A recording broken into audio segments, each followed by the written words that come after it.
Ordering rational numbers from least to greatest.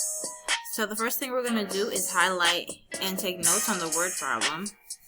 So Sam has $10 in the bank. He owes, I'm going to underline the word owes, his friend $2.25. He owes his sister $1.75.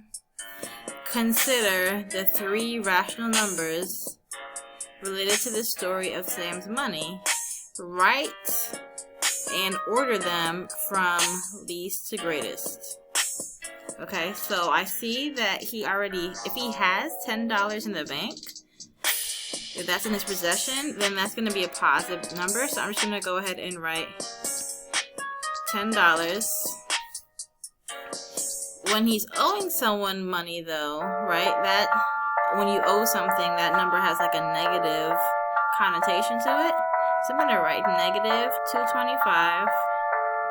And then once again, he's owing his sister $1.75, so that's negative again.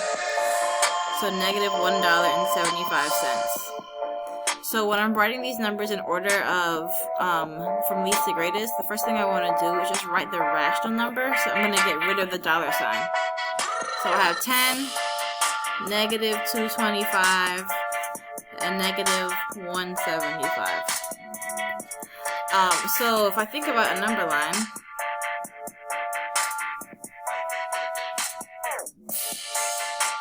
if 0 is right in the middle,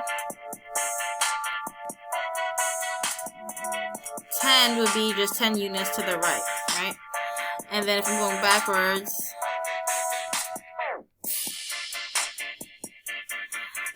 negative $2.25 is between negative 2 and negative 3. So I can just put a dot right there and show that that is negative $2.25. So negative $1.75 will be between negative 1 and negative 2. So right between negative 1 and negative 2 is negative $1.75. So looking at my number line, I'm going to go ahead and put my dot at the 10.